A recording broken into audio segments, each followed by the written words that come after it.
The crack wasn't from my bones. It was from the picture frame shattering beside my head. The sound hit first. Sharp, violent, final. My body followed a heartbeat later, crashing against the tile, so hard my breath flew out of me in one ragged gasp. Pain shot through my hip like electricity, racing up my spine until my vision flickered. I didn't scream. I couldn't. The shock locked my voice inside my throat. My ears rang. My hands trembled. The room pulsed, dimming, brightening, dimming again. Somewhere near my elbow, the shattered picture frame shifted, a shard of glass sliding across the tile like a warning. I blinked hard, forcing myself not to pass out. My leg wouldn't move.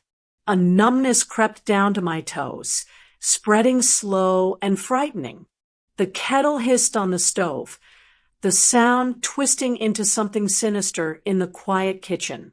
And through all the panic, one name rose, instinctive, desperate, mother-shaped. Stephen. The tiles were freezing beneath my cheek. My phone just inches away. Face down.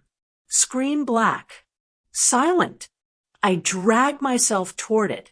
My nails scraped the floor. My ribs screamed. I used one arm, then the other, inching forward while the world narrowed to a tunnel of pain. Finally, my fingers closed around the phone. I tapped his name. It rang, and rang, and rang.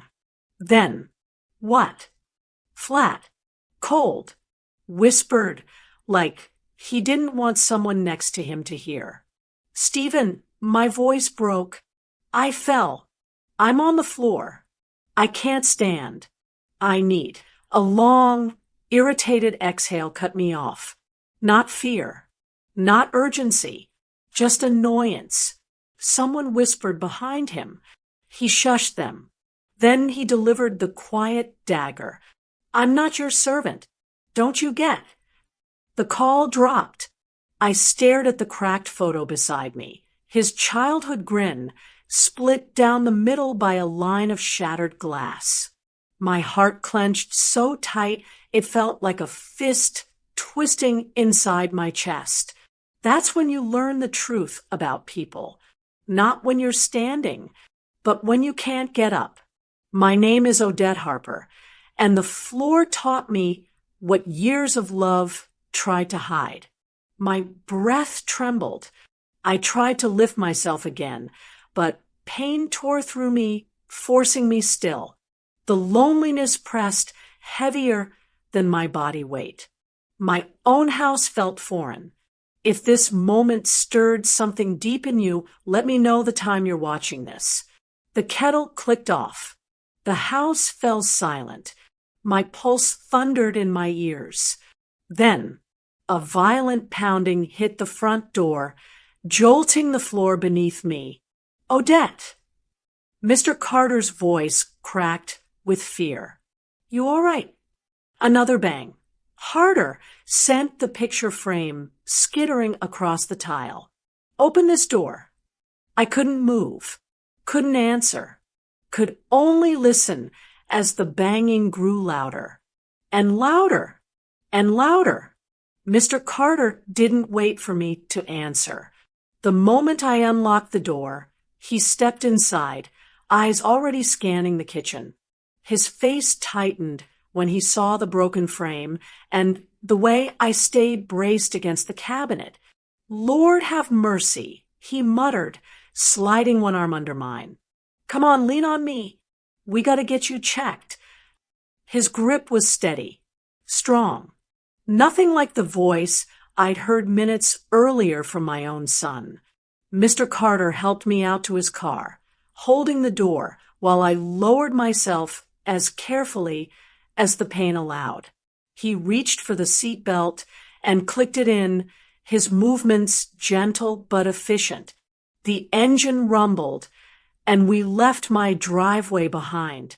Street lights washed over the dashboard as I pressed my hand against my hip, feeling the soreness spreading deeper. Halfway down the road, his voice broke the quiet. "Odette," he didn't pick up. I kept my eyes on the passing houses, my lips pressed together on their own. Maybe it was pride. Maybe it was shame. Either way, I acted like I hadn't heard him. He didn't ask again.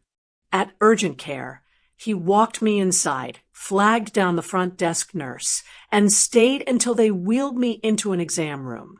Only when a nurse said she'd take over did he nod and step back, giving me a small pat on the shoulder before leaving. The exam room smelled faintly of antiseptic, sharp and clean. I eased back on the bed, the paper beneath me crinkling loud enough to feel like judgment. The nurse pressed around my hip, checking for swelling. Each touch sent little shocks across my side. She talked softly as she worked, explaining what she was doing, but my mind drifted somewhere else entirely. I kept replaying Stephen's voice. The shortness, the annoyance, the way he spoke like my pain was an inconvenience he couldn't be bothered to entertain.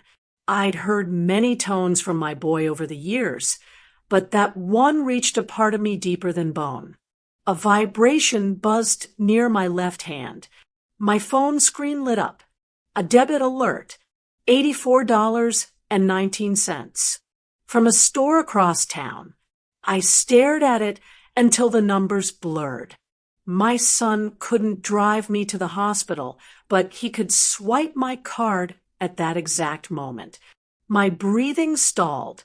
The nurse asked if I was all right, but I nodded instead of answering. I didn't trust my voice. The realization cut sharper than the fall. He wasn't busy. He wasn't unavailable. He was spending. I lowered the phone, but it felt heavier than before. My fingers curled slowly around it, like I needed the weight to steady me. I looked at the bruise forming across my hip. Purple shades were beginning to bloom under my skin. The nurse said I'd be sore for days, maybe weeks. She talked about rest, ice, and careful movement. I heard her words, but they floated somewhere above the place where my thoughts lived. Stephen using that card wasn't new. I knew he had access. I gave it to him years ago, when life hit him and Simone hard, when bills stacked up faster than their paychecks, when it seemed like his burden would crush him. I stepped in, like mothers do. I didn't monitor every swipe. I didn't want him to feel watched. But this timing hit different. I tried shifting my leg, and a stab of pain forced me still. The nurse finished her checks and stepped out to update the doctor. The room quieted again. Machines hummed softly. A clock ticked somewhere near the door. My phone buzzed a second time. Another debit alert. $27.50. 5 minutes after the first one. I stared at the screen until its glow dimmed. The house was quiet when I walked back in, but something in the air felt heavier. I eased myself into the chair by the dining table, the same one I paid off years ago when Stephen moved into. His first apartment. My hips still throbbed from the fall, but the ache inside my chest pushed harder.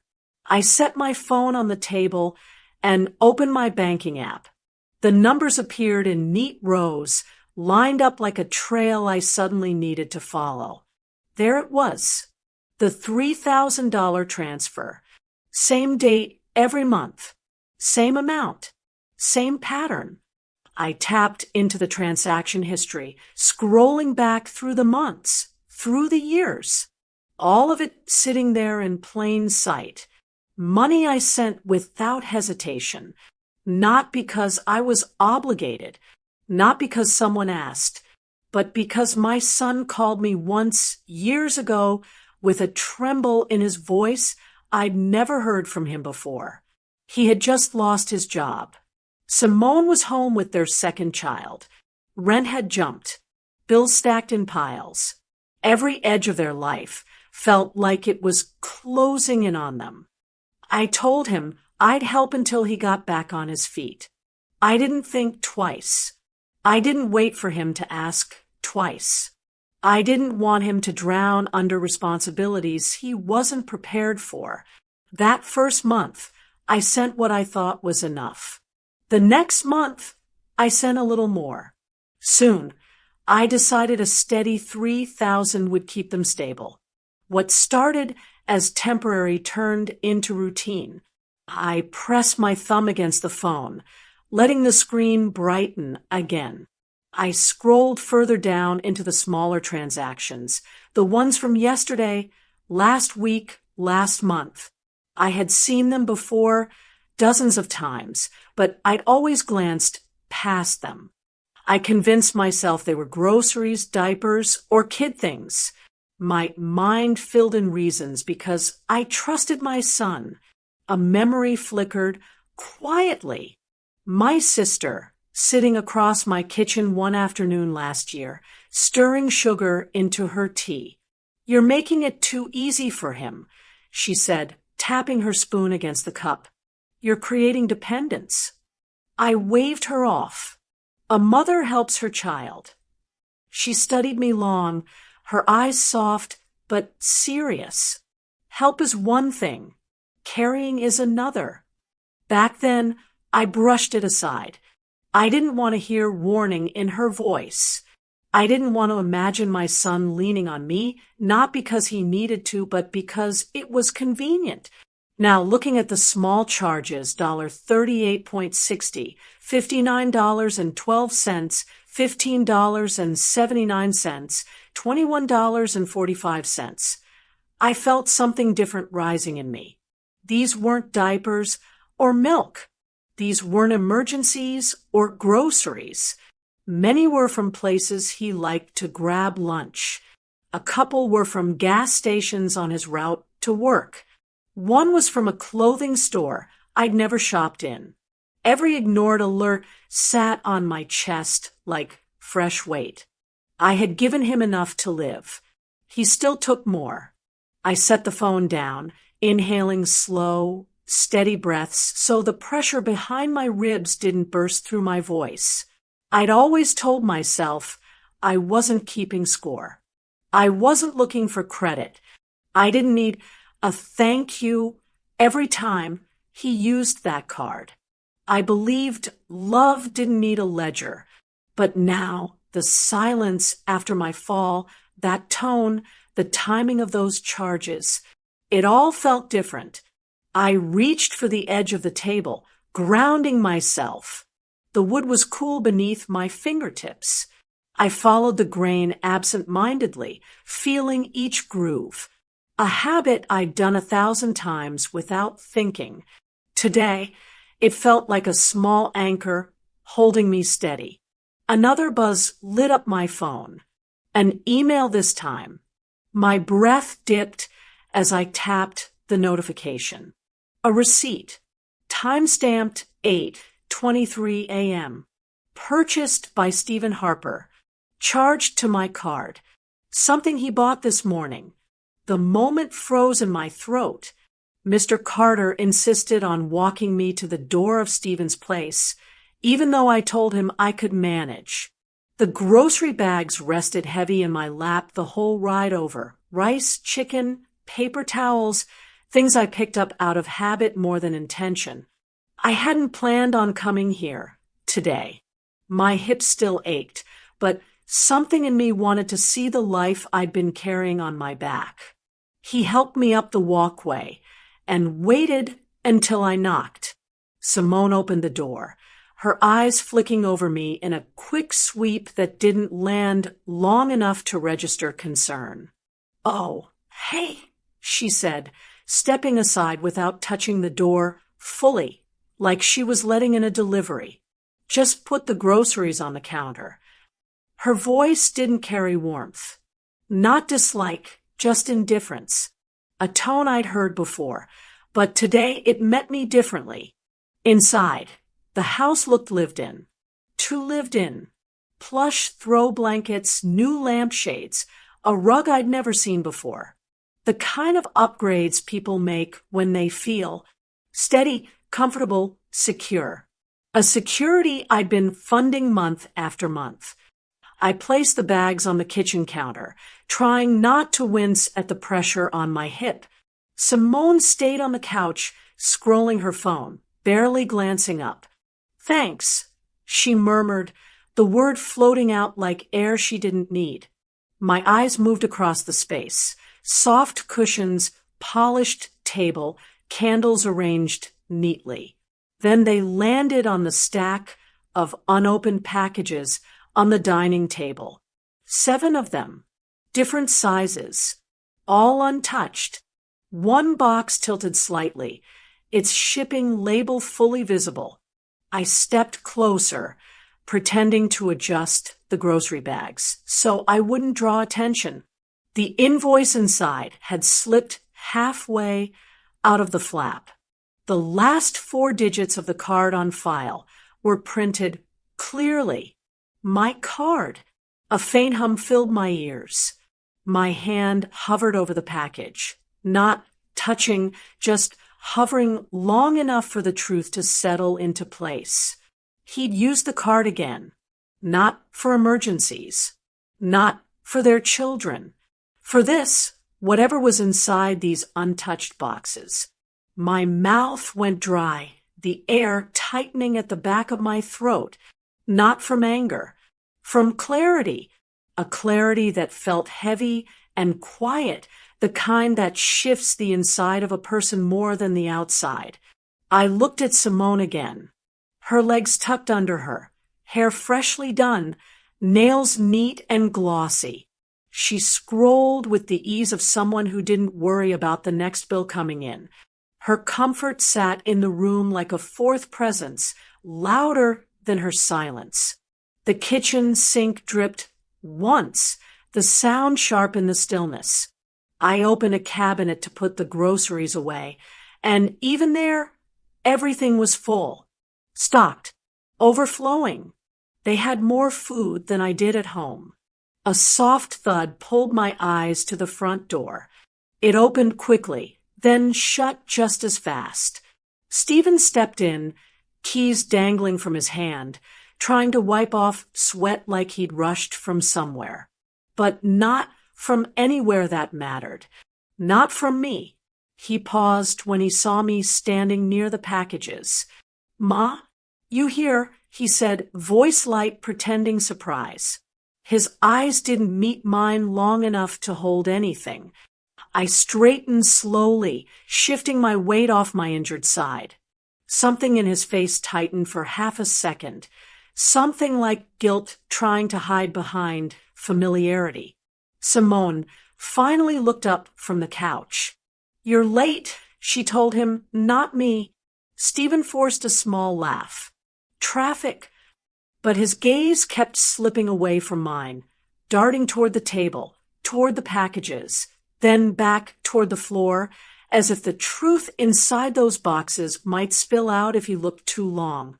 The room felt smaller with him inside it. A sentence drifted through my mind the whole time I stood in their kitchen, even after Stephen walked past me pretending nothing was wrong.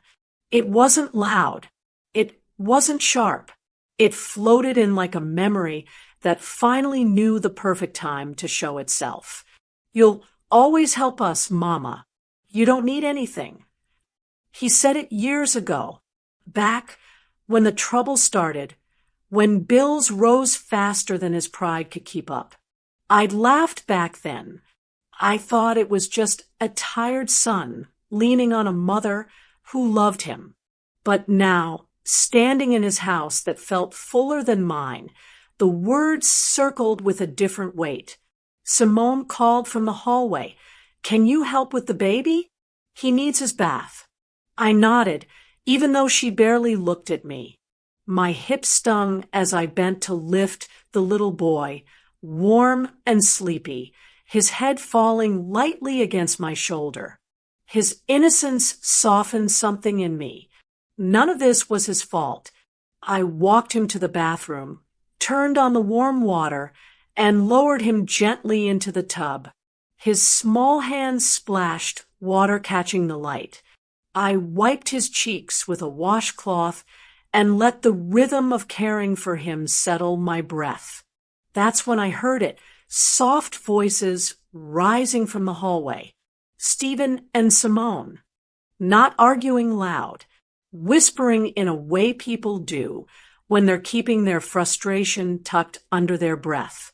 Simone's voice came first, tight and irritated. I'm telling you, she'll cover it. She always does. My hand froze mid-wipe. Stephen whispered something back, too low to catch. Simone responded clearer this time. You worry too much. Your mother will handle it. She always handles it. The words wrapped around me like a thin wire tightening slowly. They weren't talking about groceries or school shoes or something simple. There was intent in her voice, a confidence that didn't come from hope. It came from practice. They'd been planning their life with my wallet as a foundation. I rinsed the baby's hair while my ribs tightened little by little. I didn't make a sound. I didn't step closer. I didn't want them to know I heard anything. But inside, something shifted, slow, heavy, and final. When I finished, I dried the baby, dressed him, and brought him to Simone. She barely glanced up, took him one-armed, and said, You heading home soon? I nodded again. My voice stayed buried somewhere behind the ache moving through me. I grabbed my purse, gave Stephen a small look that he avoided, and stepped into the cool afternoon air. The ride home was quiet. No, Mr. Carter this time. Just my own breathing filling the car as I drove. Every mile felt longer than usual, like the space between their whispers, and my front door grew heavy with realization. You'll always help us, Mama. You don't need anything. She always handles it. The sentences threaded together, stitching themselves into something clearer than I'd ever allowed myself to see. Not just dependence, not just comfort, expectation. I carried that feeling inside like a stone when I reached my porch. I expected to walk into my house and sit for a moment, maybe breathe through the soreness in my hip, maybe drink something warm to calm myself. But something on the floor caught my eye. An envelope, thin, pale, addressed not to Stephen, not to Simone, to me. The return address was a company name I recognized, one of their utilities. I bent slowly, hip protesting, and picked it up. The paper inside shifted when I held it, heavy enough to mean it wasn't a simple notice. My name sat bold across the front. My address. My responsibility. A new monthly bill. One I never signed up for. By the time I got inside, the envelope in my hand felt heavier than paper. I closed the door slowly, locked it, and walked straight to the dining table. The house was quiet, not peaceful quiet, but the kind that feels like it's waiting for you to admit something you've avoided too long. I set the envelope down. Then I reached for my purse and took out my phone, receipts, old statements, anything that had been sitting at the bottom collecting dust and denial. One by one, I spread everything across the table until the wood disappeared beneath a quilt of dates, charges, transfers, and alerts.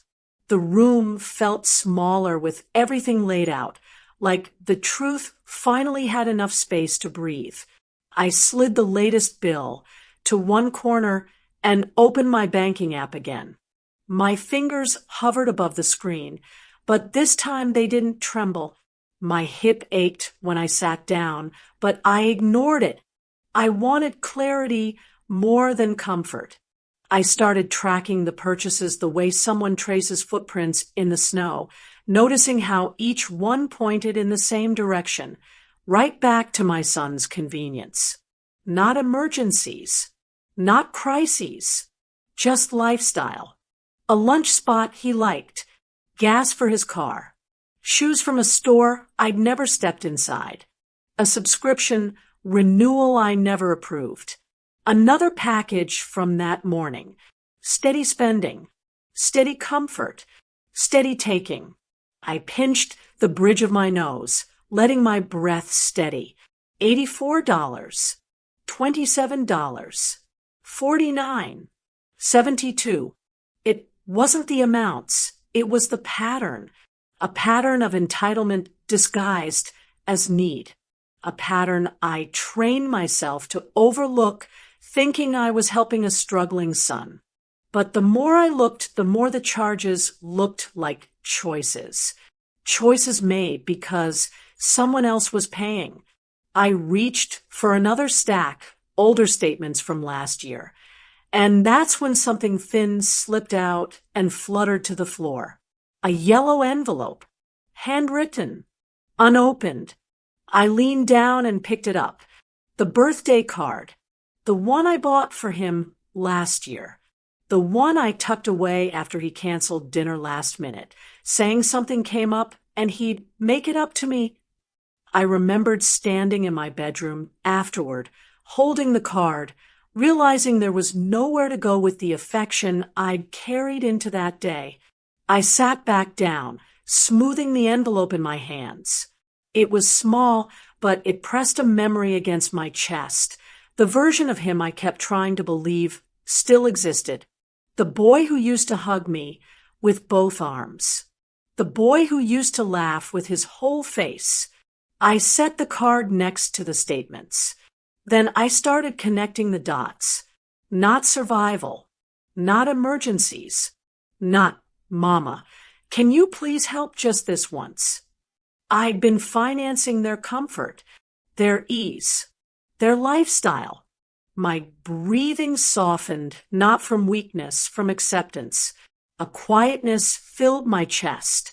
Not empty, not broken, just certain that something inside me had shifted for good. I gathered the bills into a single meat stack.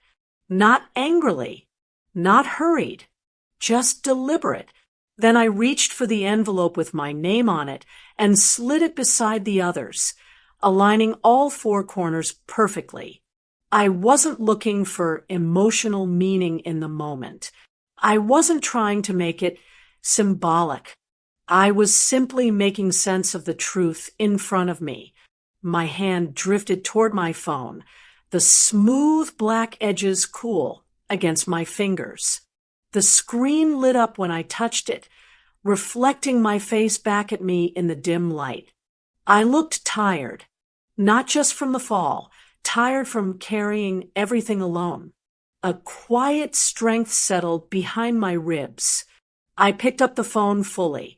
My thumb hovered above the screen for only a second. Then I dialed the bank.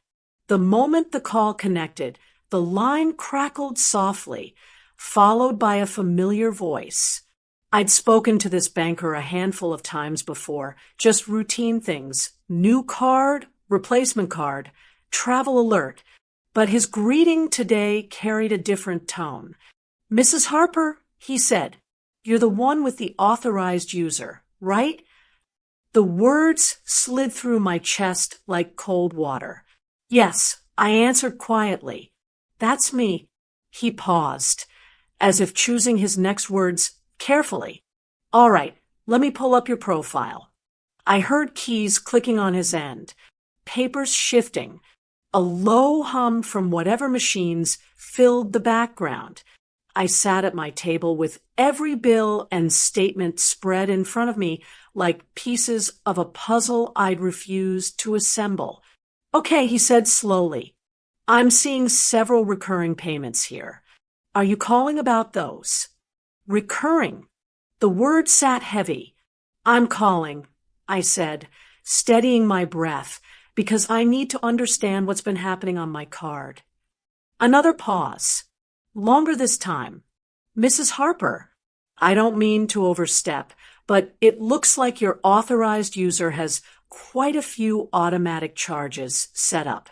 These aren't one-time purchases. My fingers tightened around the edge of the table. Go on. He exhaled. Everything from streaming services to a car wash membership to 2 different delivery subscriptions and a few store payment plans. Payment plans, delivery subscriptions, memberships, not emergencies, not necessities, lifestyle. I leaned back slowly, feeling the chair cushion compress beneath me. My hips still throbbed, but the ache in my chest overrode everything else. I wasn't aware of those. I said. He hesitated, then lowered his voice, speaking with a softness meant for someone absorbing a truth they weren't prepared for.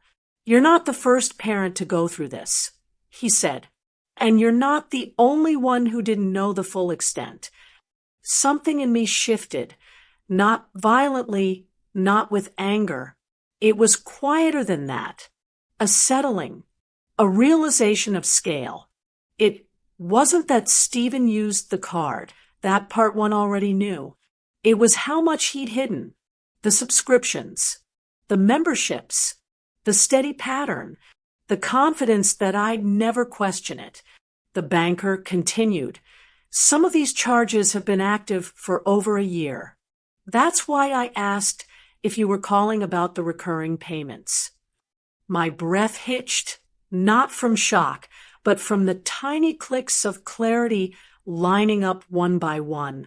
A year, a full year of charges happening beneath the surface, running quietly, confidently, because he knew I wouldn't look. I see, I said. I reached for one of the statements, running my thumb along the row of charges. The numbers weren't big individually. That was the trick. Small amounts hiding inside bigger habits. Little pieces of comfort tucked into my wallet without permission. How would you like to proceed? The banker asked. I let my eyes close for a moment, not to escape the truth, just to sit with it, to let the weight settle properly. I opened them again with something firmer behind them. What are my options? I asked. He cleared his throat. Well, you can keep things the way they are.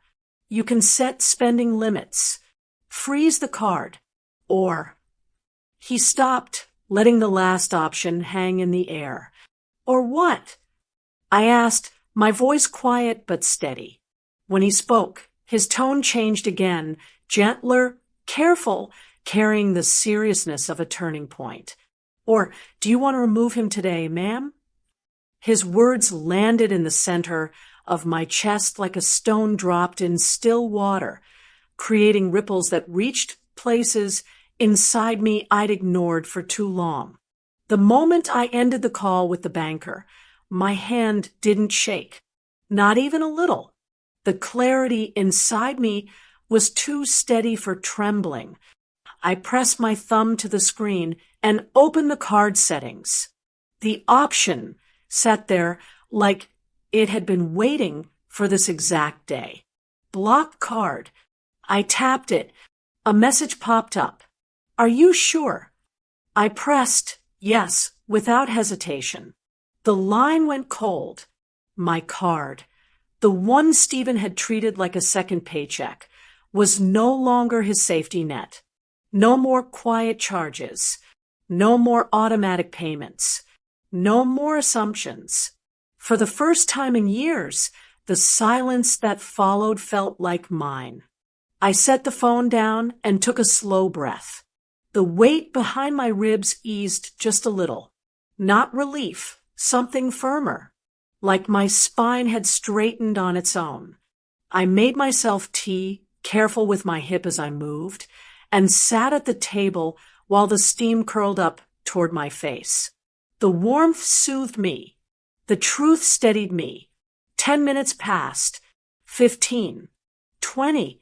Then the storm touched down exactly where I expected. My phone buzzed violently across the table. Incoming call, Stephen. I didn't touch it. I watched it ring, the sound slicing through the room, echoing off the walls that had once held his childhood laughter. The ringing grew louder in my ears, not because the volume changed, but because I finally heard it for what it was: demand, not concern. The call ended. Silence. Then, almost immediately, incoming call, Stephen. I wrapped my hands around my mug. The warmth seeped into my palms. The call rang until it died again. Somewhere across this town, Stephen stood at a counter, card in hand, staring at a screen that didn't give him the answer he expected. The phone buzzed again, this time a voicemail notification. I didn't press play. My mind painted the scene without trying. A repair shop maybe, or a grocery line, or one of the stores he liked to wander through on his lunch break. I could almost hear the cashier's voice cutting clean into the moment. Sir, it's saying this card is blocked. Then louder, because some people don't know how to lower their tone when embarrassment enters a room. The owner blocked this card. People turning, heads shifting, eyes settling on him. The confusion, the heat rising in his face. For years, he moved through the world with the comfort of knowing his mother, me, sat beneath him like a cushion. Today, that cushion was gone. My phone buzzed again. Incoming call, Stephen. This one rang longer than the others. Desperation stretched the sound thinner, sharper. I kept my eyes on the window, watching the wind push the branches of the oak tree outside. The world kept moving, even as everything between my son and me shifted in real time. I didn't move to answer. Not once. The call cut off. Another silence. A heavy one. Then the screen lit again, not with a call this time. A text. The preview glowed at the top of my phone. Stephen, fix this. No greeting. No concern. No question about my fall. Just an order. My breath stayed steady. I lifted the mug, letting the steam brush my face again, grounding myself in the warmth I chose, not the cold he'd thrown at me. The phone buzzed a second time.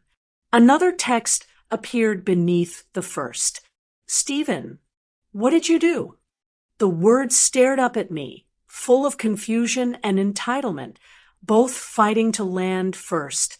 The morning light slid across my dining table, warming the papers still scattered from the night before. I pulled out a notepad, the kind I kept for grocery lists and reminders, and set it beside everything. My hip was stiff, but I ignored the ache and focused on the empty page in front of me. At the top, I wrote one word, Stephen. Then I drew a line beneath it. I began listing every place his name lived in my life. Emergency contact, beneficiary, bill co-signer, secondary name on my pharmacy file, authorized user, health directive. Each word felt like a thread I'd allowed him to hold in his hands. Not because he earned it, not because he asked respectfully, but because years ago, when life was different, it seemed natural. Now, with the quiet of the house pressing around me, every line showed a version of me I no longer recognized. I started with the easiest, emergency contact. I logged into the clinic portal, scrolling to the section with his name at the top, bold, confident, as if it belonged there. A single tap removed him. The space went blank. For a moment, the emptiness stared back at me, asking for the next step. I let it stay blank. Next, I opened my insurance portal. Stephen's name was listed under person to notify regarding changes. I clicked the red X beside it. The system asked me to confirm. I confirmed. Then the beneficiary line. His name again, printed neatly beside percentages that once symbolized maternal hope. I pressed delete. My breath tightened, not with sorrow, with relief. Halfway through the edits, I dressed slowly and drove to the clinic. My hip protested with every movement, but my resolve moved easier now. At the front desk, a nurse recognized me from yesterday and gestured for me to follow her to the records office. She pulled up my file, fingers tapping quickly. "You're updating emergency contacts, right?" she asked gently. I nodded. "For your own safety, do you want to list someone else? A friend? Neighbor?" Her voice stayed soft, as if she sensed everything without knowing the story. I shook my head once. "Yes, myself." She blinked, surprised, but she didn't question it. She typed the words and turned the screen toward me. My name filled the top line again, my number, my address, my authority. Something straightened inside me. Not anger, not pride. A backbone I hadn't realized had been bowed. The nurse printed confirmation forms and slid them across the desk. "If anything happens," she said, "you'll be contacted first." I signed my name slowly, letting the ink settle into the paper. She placed a warm hand over mine, not lingering, not prying, just a single gesture of understanding before she stepped away. When I returned home, I continued the list, unlinking the shared utility access, removing him from my tax information, deleting him from the medication delivery portal. Each deletion felt like a stitch coming undone, stitches I had sewn too tightly for too long. By late afternoon, the notepad held more erased ties than remaining ones. The sun dipped lower through the window, casting long shadows across the room. My hip throbbed again, but the ache didn't swallow me this time. I stood up straighter than I had in days. I sat back down and stared at the last form in front of me, the one I'd been avoiding. Power of decision, the document that gave Stephen certain rights if something ever happened to me. His name sat there confidently, written from a time when trust wasn't questioned. I slid the paper closer. The room went quieter than before. The unraveling didn't take days. It took hours. By the next morning, the cracks started showing in their house the way truth shows up when money stops covering it. First came the rent. A text alert popped onto my phone, an automated message from the leasing office asking to verify the declined guarantor payment. I almost laughed. I had forgotten Stephen listed my number years ago when they were struggling to get approved. Back then, it felt harmless. Today, it felt like a chain I finally cut. Next, utilities. 2 emails came in back-to-back. Payment failed stamped across both. Then the notification from the subscription service Stephen used nearly daily, canceled due to declined card. Each alert felt like another thread snapping loose from a net I didn't realize they'd woven around me. I made myself tea and sat on my couch. My hips still ached, but the truth sat stronger than the pain ever could. The phone rang. Not Stephen. Simone. I let it ring twice before I picked up. Her voice didn't start with hello, concern, or even a measured tone. It erupted. "What did you do?" she snapped. "Everything is declining.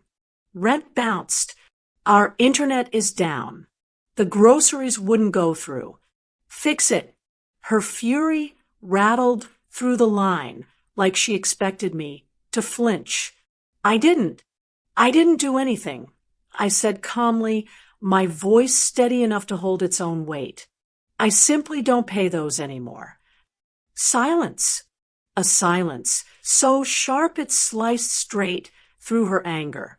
She hadn't expected that. She'd expected panic, excuses, maybe guilt. But calm hit her like a brick. You're joking, she stammered. You can't just stop. We have kids, Odette. I breathed slowly through my nose. I know you have children. That's why I supported your household for years. But I don't pay your bills anymore. Another silence, longer, heavier, then a trembling breath on her, and the kind people take when pride collides with fear. Stephen said you would never. I cut her off gently. Stephen was wrong. The quiet that followed felt clean, like a window finally opened in a stuffy room. I could almost hear her trying to swallow her anger, trying to find the version of me she could guilt or push. But that version wasn't available anymore. She hung up without another word. I set my phone down and exhaled. Not relief, not triumph, something steadier, something that felt like the center of me finally standing upright. Minutes later, the phone rang again. Unknown number. I let it go to voicemail. Another call. Another voicemail. Then a text from a number I recognized immediately, the landlord's. Mrs. Harper, this is regarding the Fields family's rent. We attempted payment through the guarantor account linked to your name. My jaw tightened slightly. Stephen had given them my number, my name, and my information as his financial backbone. And because I had never checked behind him, the world assumed I'd always show up. I typed a single reply. I am no longer financially responsible for that household.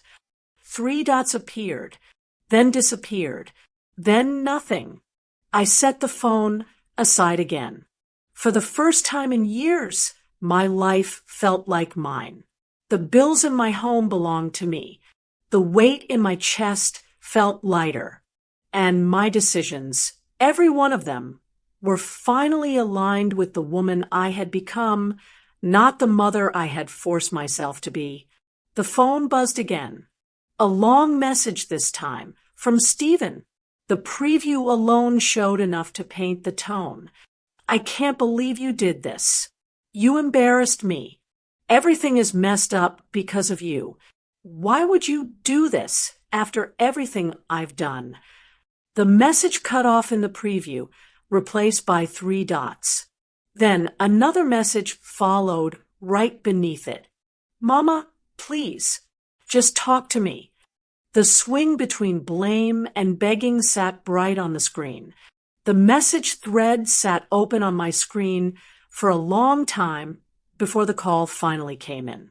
I watched his name light up my phone, the same name I had removed from every form, every document, every place it once lived. I let the first ring go, and the second. By the third, I pressed accept. Mama? His voice came out softer than it had sounded in years. Almost boyish, almost tender. It wasn't real. Can we talk? He asked. I leaned back in my chair, the cushions sinking under me. I'm listening. He let out a breath, one meant to sound emotional. Mama, this isn't like you. You know we're going through a lot. I don't know why you're doing all this. My hand trembled, just once. The old instinct to fold, to soothe, to fix. A muscle memory built from years of mothering. But then he spoke again, and I heard the practiced tone behind it. The lie wasn't loud. It sat under the words like a faint hum. You know I'd do anything for you. Anything. You're my mother. He'd never said those words when it mattered. Only now, when his comfort had cracked. I steadied my hand against the arm of the chair. Stephen, you left me on the floor. A pause. A long one. Then the performance resumed. I didn't know it was serious. He rushed out. You know how things get. I was in the middle of something. I wasn't thinking right. Not an apology. A justification. He kept going. We can talk about that later. But right now everything is upside down. Bills are due. The rent bounced, Mama. I listened quietly. We're trying to figure things out. He continued.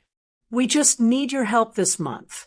Just this month while we sort out everything. After that, things will get better. There it was. The slip. We just need you to cover this month. Not an emergency. Not a crisis. A continuation. A continuation. He assumed I would fall back into without a thought. I softened my breath. Not for him, for myself. I already covered enough. I said evenly. The silence that followed wasn't like Simone's. Hers had been shocked, sharp. His was different, tightened by a bruised pride, covered in a thin layer of disbelief. Mama, he said slowly, voice flattening, what did you do? I let the question hang in the air. He wasn't asking because he cared. He was asking because the life he built on my back had finally tilted. His breath crackled through the phone again. The gentle performance faltered. Mama, tell me. I didn't fill the silence for him. He tried again, more urgent. What did you do? His last question was still vibrating in the air when I lifted the phone back to my ear. I didn't rush. I didn't raise my voice. I let the truth settle in me, calm and unmoved. I cleaned up my accounts. I said, just that. 7 simple words. They hit him harder than anger ever could. There was a strange silence, first, like he was waiting for me to laugh or soften, or take it back. Then the panic broke through. Mama, wait, hold on, he stammered. What do you mean cleaned up? What exactly did you do? Mama, talk to me. He was breathing fast now, the shaky kind of breathing that comes when someone's comfort cracks beneath them. I could almost hear him pacing, almost see his hand pulling at his hair, the way he used to when he was a teenager caught in a lie. This isn't funny, he said, voice rising. Everything is shutting down. They said the guarantor is gone. The card is blocked. They're talking about late fees. Mama, please. His panic tried to crawl through the speaker and pull me back into the role I had lived in for so long. I didn't step into it. You'll adjust, I said softly, my voice steady. He sucked in a breath, like the air hurt him. Mama, how am I supposed to? But something shifted behind him. A voice. Sharp. Whispering fast, not low enough to hide from the phone. I told you, Simone snapped. I told you not to run to her. You always run to her when we're in trouble. My fingers tightened just slightly. Stephen hissed back, trying to cover the mouthpiece. But the phone wasn't far enough away. Keep your voice down, he whispered fiercely. I warned you. Simone fired back. I told you she was going to cut everything off. You shouldn't have gone over there begging. You shouldn't have called her. The words sliced clean through me, not because they were cruel, because they were revealing. She hadn't just tolerated his dependence. She nurtured it, fed it, shaped it. She was the one who told him not to come when I fell. She was the one who whispered over his shoulder. She was the one who taught him entitlement dressed like need. My suffering wasn't an accident. It was influence. Stephen fumbled the phone. the sound clattering as if he was covering it completely. Muffled voices swirled, arguing, blaming, twisting. I sat there, listening to the truth they didn't mean for me to hear. Every whisper pulled another curtain back. Every sharp breath showed me the shape of the household I had been holding up without understanding what was standing on my shoulders. The argument grew louder, his frustration, her fury, both crashing over each other. And I felt nothing but a clean, quiet certainty. This wasn't my problem anymore. I lifted the phone again. "Stephen," I said calmly. Everything on his end stopped. The movement, the voices, the chaos. "Mama, don't hang up," he rushed. "Mama, listen, we didn't mean—" I clicked the call off. Just like that. I set the phone face down on the table and breathed. I didn't shake. I didn't second guess. I didn't replay his words the way I had done for years. The house was still. The air was light. My heart slowed into a rhythm I barely recognized. By the time evening shadows stretched across the living room, overtaking the last of the daylight, I walked to my bedroom, eased myself onto the mattress, and pulled the blanket over my hips. The quiet wasn't empty. It wasn't lonely. It was mine. And for the first time in years, sleep came to me without worry sitting on my chest. The banging started before sunrise, hard, frantic, shaking the wood like the hinges were being tested. I was already awake, sitting at the edge of my bed, feet planted on the floor. The night had carried me gently, quieter than it had in years. The knocking didn't steal that from me. It only confirmed what I already knew was coming. "Ma." Stephen's voice cracked through the hallway. "Ma, open the door." I walked slowly to the entryway, careful with my hip. The early light hadn't fully risen yet, so the house sat dim around me. Shadows stretched long across the walls. I didn't turn on the lamp. I didn't make a sound. I stood behind the door and lifted my gaze to the peephole. Stephen filled the frame. Shoulders heaving, face pinched with panic, hands balled into fists, he kept scraping against the door. "Ma, please, just open up. You can't do this." His eyes jumped between fury and desperation. So quickly it almost looked like flickering light. He wiped his face once with the back of his hand. Not tears, just frustration. He wasn't here for me. He was here for the life that collapsed when I stepped away. I stayed silent. He hammered again. "Talk to me. Mama, you're blowing everything up." A shape moved behind him. Simone. She stood further back on the walkway, arms crossed, jaw clenched tight. The moment the wind shifted her voice toward the doorway, I heard the tone clearly, sharp, low, the sound of someone who knows exactly where to place blame. "This is your fault," she hissed. "If you had gone when she called." Stephen spun toward her, his face twisting. "I said I was busy." "And look where that got us," she snapped. "We wouldn't be standing here begging if you had just helped her. I told you she wasn't as blind as you thought." He turned back to my door and hit it again, this time with the side of his fist. "Ma, please."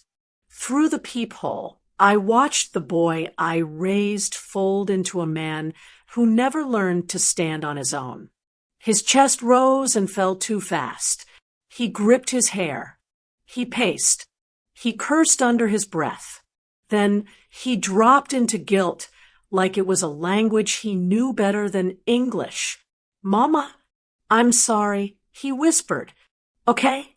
I'm sorry about the phone call. I didn't mean it like that.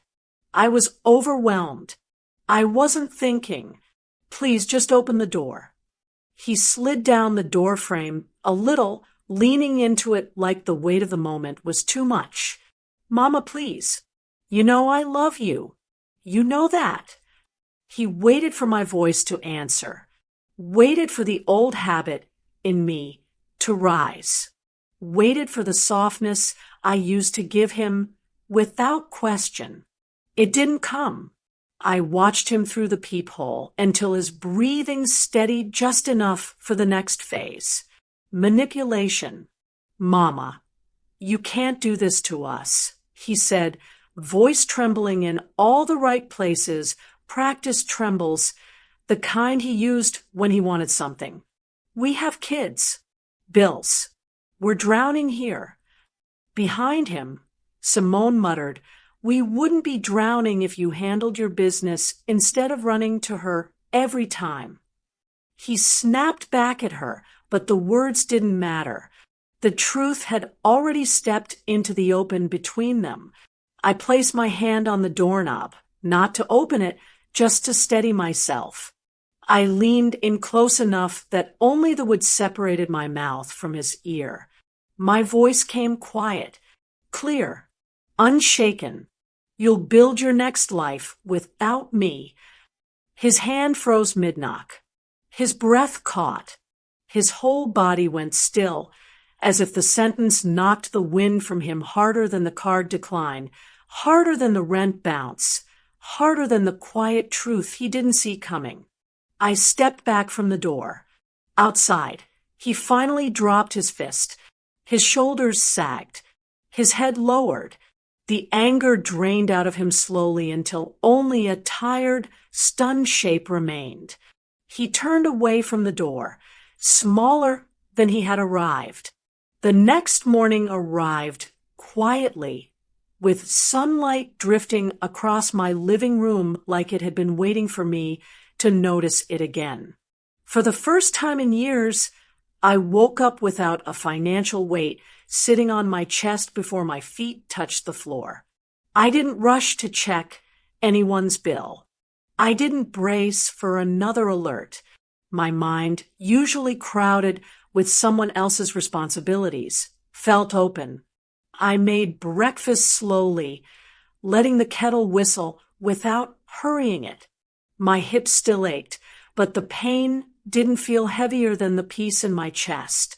When I sat down at the dining table, I opened my banking app, not out of fear, not out of obligation, but because I wanted to. The $3,000 sat untouched. Mine. Still there. A quiet warmth settled in me. For years, that money slipped out of my hands before I even had the chance to imagine what it could do for my own home. Today, the choice belonged to me again.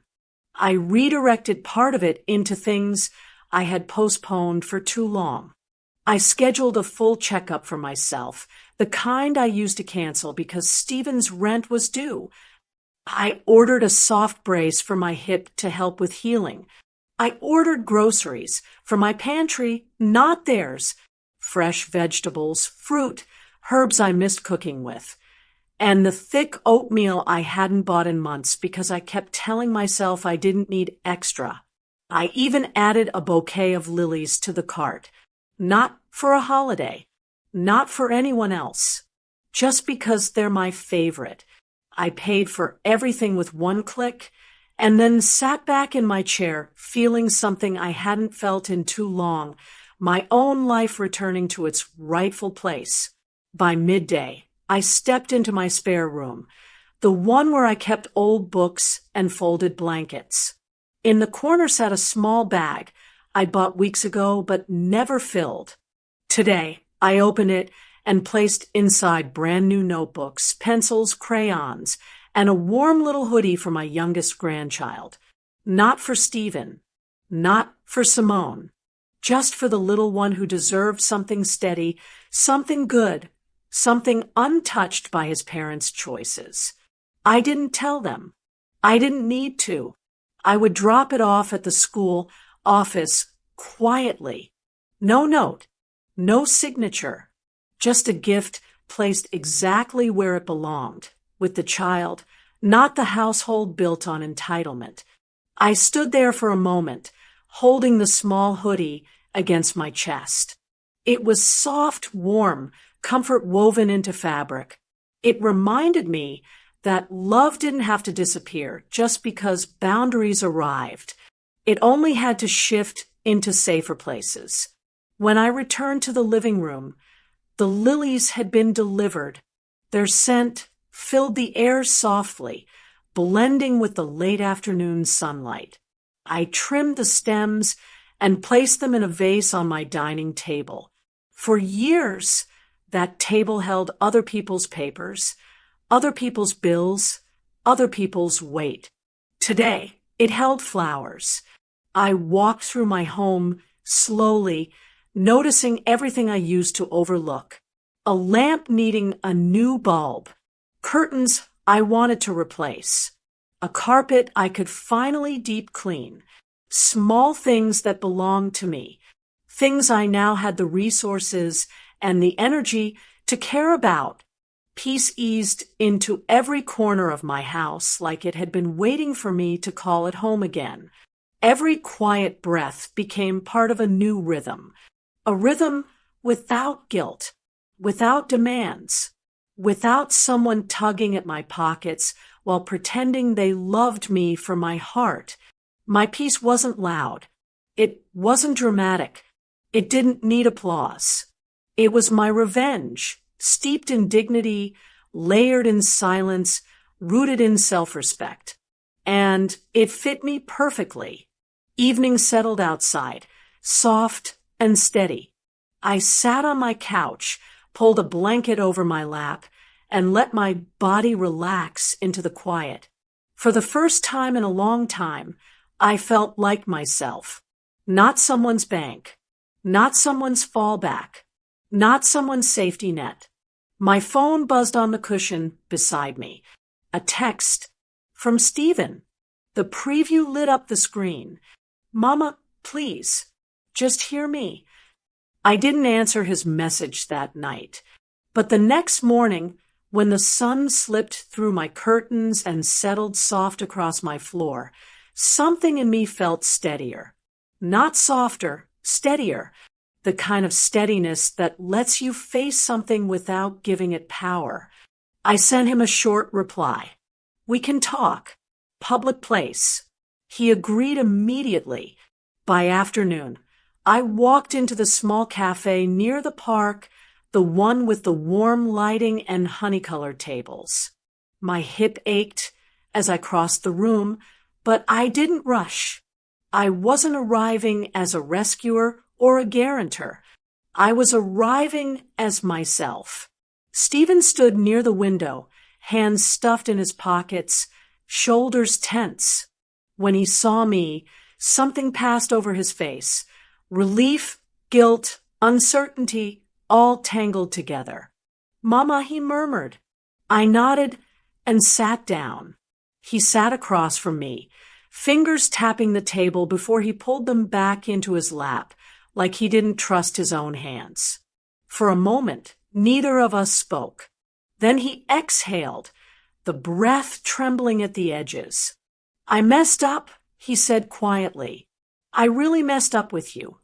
He kept his eyes on the tabletop, voice low, stripped of performance, stripped of entitlement. It wasn't a perfect apology. It wasn't polished, but it was honest. It sounded like a truth dragged out of a man who finally saw the mess his choices created. "When you called me that day," his voice cracked. "I should have come. I should have been there. I don't have an excuse." A small ache moved across my chest, not sharp, human. He swallowed hard. I let Simone influence me. I let the comfort get to me. I took advantage. I know that. He glanced up, waiting for me to respond. I didn't rush. A waitress passed by, paused briefly, and placed 2 glasses of water on the table. She gave me a soft, knowing nod, the kind women give each other when they recognize a moment of strength unfolding quietly. Then she continued on, leaving us in the warmth of the afternoon light. Stephen rubbed his palms together. "I'm sorry, Mama." The words came out rough, scraped open, imperfect. "I'm sorry for everything." My hands rested calmly on the table. "I hear you," I said, "and I accept your apology." Relief washed through his shoulders, but he didn't understand yet. "I'm forgiving you," I continued gently, "but I'm not going back." His face crumpled slightly. "Mama." No, my voice stayed even. "The money is mine now. The cards stay blocked. The accounts stay clean. You'll handle your own bills, your own rent, your own life." He blinked fast, confusion tugging at the edges of his mouth. "But we're family." "We are," I agreed. "But family doesn't erase boundaries. I can love you without carrying you." The words sat heavy between us. Not cruel, not cold, just true. He leaned back slowly, absorbing it. His breathing steadied. His hands stopped fidgeting. The fight drained out of him. Not the angry fight, but the fight to keep me in the role he had shaped for his convenience. "I'll try," he whispered. "I know you will," I said softly. "And I want you to, for your children, for your marriage, but not on my back." He nodded, small at first, then firmer. Not in agreement yet, but in understanding. The kind that sinks slowly, settling into a man ready to grow, because the cushion beneath him is gone. We sat for another minute, neither of us needing words. Then I stood and eased my weight onto my good leg. He rose too, as if instinct pushed him up. "I'll see you around, Stephen." He opened his mouth to speak, but nothing came out. He just nodded once, eyes lowered, shoulders smaller and quieter than they had ever been. I walked out of the cafe lighter than I had walked in. Not because he apologized, not because the chapter closed neatly, but because I chose myself and stood on that choice without trembling. As I stepped into the afternoon breeze, one thought settled behind my ribs. Love doesn't mean I must be used.